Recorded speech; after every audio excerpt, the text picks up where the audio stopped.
smoking, then do check out our website, bbc.co.uk/Xray. Liz, our smoking advisor, has some top tips for you. Yes. Now, back to the world of driving schools.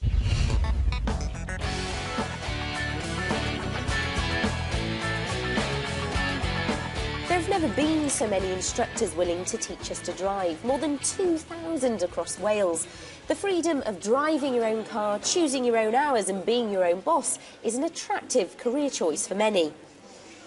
But qualifying can be far less straightforward than you'd think.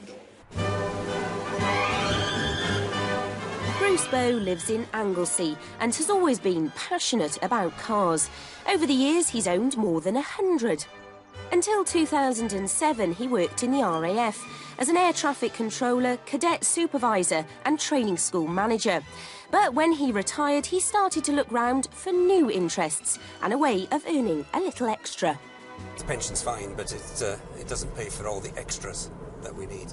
I was looking around for a part-time job. Well, somebody suggested me, why didn't you become a driving instructor with my instructional experience in the Air Force? So pick up the phone, do it now and become a driving instructor with Red.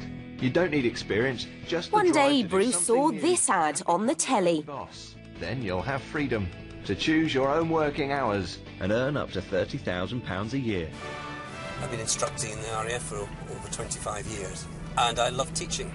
So the two together, it seemed ideal. Cars and teaching was something that would be good and I could enjoy it while I'm earning some extra money. So Bruce arranged to meet a Red sales rep in the Bangor Management Centre. The rep told Bruce that the training would be conducted locally and could be completed in 16 weeks. Then he could work for Red. He'd pay the company £175 a week for a car and insurance, and they guaranteed an unlimited number of pupils. I thought that's wonderful. And also, if they don't provide you with the pupils, they won't charge you the fee. On the 2nd of September, I confirmed with them, can I be trained by Christmas? He said, yes, you can. And the brochure said the same thing. You can be trained in as little as 16 weeks. So Bruce reckoned the future was looking rosy, at least according to the driving school's own forecast for potential earnings. But first he'd have to complete his training as an instructor, and Red offered to arrange a loan of nearly £3,700 to pay for it. This loan would be ideal, would give me the opportunity to not have to put any money down, that I could then do my training and then I could start earning to be able to pay the loan off. So it just seemed perfect. But the training proved a longer and more difficult slog than he'd expected. Split into sessions over a minimum of 8 months, with a 150-mile round trip for each session. It's a physical impossibility to do the training in the time that they told me they could do it in. I expected my training to be done in Bangor. But what was the reality? Well, the reality was that I was given appointments for Ellesmere Port, which was 77 miles away from home. So the local training wasn't what it seemed, and it all took a lot longer than Bruce had hoped. He'd been aiming to get his provisional instructor's licence so that he could join the Red franchise and start teaching by December 2008. But it took him until November 2009. Finally, 16 months after he signed up, another Red rep arranged to meet with Bruce to discuss him joining their franchise once he passed. Not at the plush management centre this time, but at the local Tesco cafe. Suspicious by now, Bruce secretly recorded this meeting on a dictaphone. He was told working for Red would be on totally different terms. As a trainee instructor, he'd be paying £275 a week initially, not £175. Red would not be finding him unlimited pupils, and he would pay their franchise fee every week, no matter what. Worst of all, Bruce was told that the company's original promises were just a sales pitch. Well, let's have a listen. Yeah. They only tell people what they want to hear. They're like car salesmen.